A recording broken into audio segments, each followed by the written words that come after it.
Middle east में America और Iran के बीच हुए सीज फायर ने अब रूस यूक्रेन युद्ध की दिशा मोड़ने के संकेत दिए हैं। यूक्रेन ने ईरान वाली रणनीति अपनाते हुए रूस के सबसे बड़े तेल ठिकानों को निशाना बनाना शुरू कर दिया है।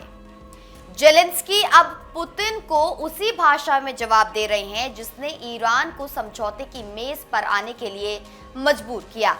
क्या ईरान अमेरिका सीज फायर अब रूस यूक्रेन जंग के अंत की शुरुआत है? यूक्रेन ने रूस के पावर हाउस कहे जाने वाले क्रीमिया के सबसे बड़े तेल टर्मिनल पर जोरदार हमला किया है। जेलेंस्की का कहना है कि अगर ईरान झुक सकता है तो रूस क्यों नहीं। आखिर क्या है वो एनर्जी सीज फायर का प्रस्ताव जो यूक्रेन ने पुतिन के सामने रखा है और क्यों रूस अब अचानक बातचीत की मेज पर लौटने की उम्मीद जता रहा है? आइए युद्ध के इस नए मोड़ को आसान शब्दों में समझते हैं। यूक्रेन ने दावा किया है कि उसने क्रीमिया के फ्योडोसिया स्थित रूस के सबसे बड़े समुद्री तेल टर्मिनल को तबाह कर दिया है। ये टर्मिनल रूस के लिए बेहद अहम है क्योंकि यहीं से क्रीमिया में मौजूद रूसी सेना को ईंधन की सप्लाई होती है।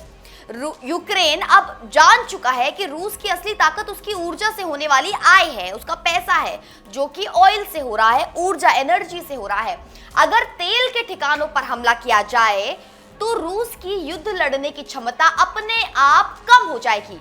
रूस ने भी चुप बैठने के बजाय यूक्रेन की जीवन रेखा माने जाने वाली डेन्यूब नदी पर स्थित इज़माइल पोर्ट पर भारी हमला किया है। ये पोर्ट यूक्रेन के लिए इसलिए महत्वपूर्ण है क्योंकि ब्लैक सी की नाकेबंदी के बाद यहीं से यूक्रेन को ईंधन और गोला बारूद मिल रहा है।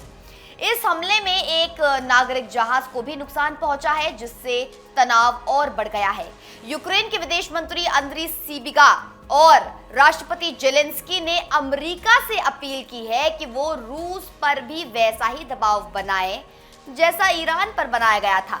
जेलेंस्की ने यहाँ पर ये कहा है कि अगर अमेरिका की निर्णायकता ईरान को 2 हफ्तों के सीजफायर के लिए मना सकती है तो रूस के खिलाफ भी ऐसी ही सख्ती की जरूरत है।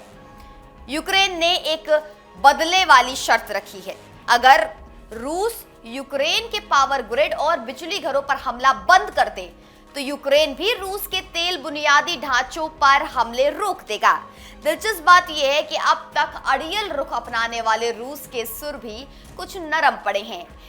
क्रेमलिन के प्रवक्ता दिमित्री पेस्कोव ने उम्मीद जताई है कि ईरान अमेरिका सीजफायर के बाद अब रूस, अमेरिका और यूक्रेन के बीच ट्राइलेटरल त्रिपक्षीय बातचीत मुमकिन हो सकती है। हालांकि अमेरिका के उपराष्ट्रपति जेडी वेंस ने इसे सबसे कठिन समस्या बताया है और यूरोपीय देशों की सुस्ती पर सवाल उठाए हैं। यूक्रेन ने साफ कर दिया है कि वो मध्य पूर्व में सुरक्षा क्षमताओं को विकसित करने में मदद करता रहेगा, लेकिन उसे अब अपने घर में शांति चाहिए। 2022 से चल रही ये जंग लाखों लोगों की जान ले चुकी है। अब सबकी नजर इस बात पर है कि क्या ईरान वाला 2 हफ्ते का शांति फॉर्मूला रूस और यूक्रेन के बीच भी लागू हो पाएगा या फिर तेल ठिकानों पर होते ये हमले किसी और बड़ी तबाही को न्योता देंगे। आपको क्या लगता है, क्या विचार है, आपकी क्या प्रतिक्रिया है, आपकी मुझे कमेंट बॉक्स में जरूर बताएं। मैं निकिता रावत फिर मिलती हूँ कुछ ऐसी और वीडियोस के साथ। तब तक बने रहे सिर्फ और सिर्फ इंडिया न्यूज पर। नमस्कार।